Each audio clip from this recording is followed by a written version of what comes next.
Super Tuesday, and as you can see, I'm standing right behind the elbow room where Jerry Dyer's voters are patiently waiting. As he is in the lead, they were crowding a few minutes ago.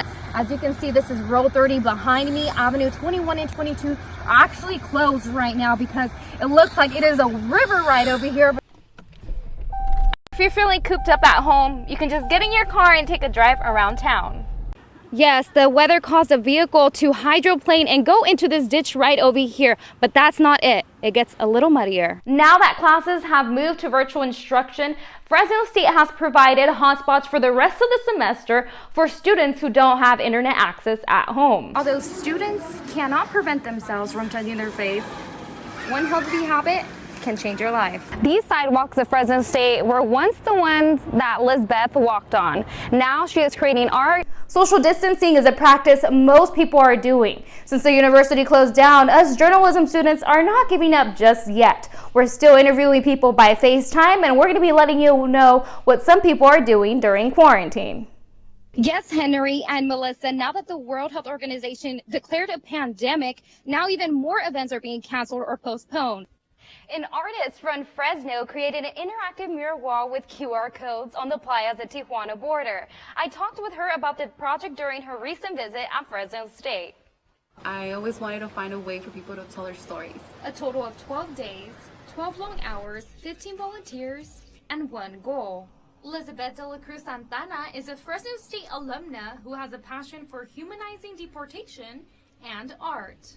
The QR code aspect for me was the thing that had to be on the mural. People could just scan them on their phone and they're able to see these stories and share them online. It was made to be an interactive piece of art, and it did just that. People would come in and talk to us, and they really wanted to know why, this person was painted, and they would somewhat connect to the stories, and then they would want to paint with us too. So I think that was the most rewarding part.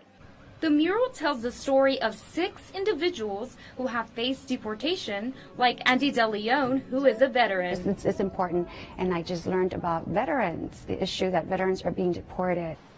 And there are many more stories that have not been told. I think she's doing an amazing work, especially bringing social consciousness into this political climate more than anything else. I think she's bringing a lot of light into the political crisis that's going on. I wish that people would still consider that these stories are still going to be there after the social aspect is gone. I think it's important for people to understand that people are still crossing, people are still getting deported or detained right now. Elizabeth has in mind a few more projects and is welcoming of any volunteers who are willing to participate in September.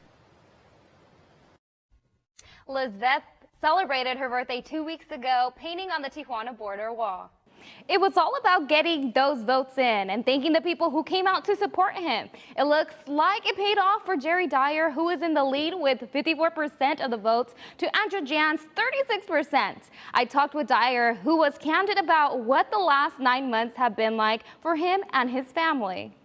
Last night, the elbow room hit max capacity as Jerry Dyer supporters were standing to show their support at his campaign party. Lupe Espinosa came to cheer on the former police chief, even though she didn't vote for him. I did not because I don't live in Fresno, but had I would have. And I look forward to see what his plans are or solutions are to some of the things that we property owners are facing with, homelessness. Dyer served more than 40 years in law enforcement. His wife is looking forward to his career change. I'm great. I mean, I've been supportive of him from the beginning. We worked hard for 9 months, and she can tell you that when you're in a campaign, it's everything. You wake up thinking about it, you go to bed thinking about it, and you're always thinking you can do more.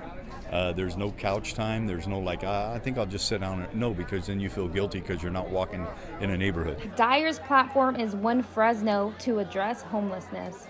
I voted for Jerry because I believe in him. He's a good man. He's got a good heart, and I do believe in him creating One Fresno. Even though the numbers speak to a win for Dyer, he's not yet made a formal announcement. Andrew Jans has not been conceded. While I was at the Dyer party, my classmate Gio Alvarado says the mood was upbeat at the Jan's party downtown at the Vault on Fulton Mall last night. The reception was full of supporters. While they waited for the results, they were greeted with food, beverages, and music. As words came out that Jan's opponent had a significant lead, Jan thanked everyone for attending and keeping his campaign running.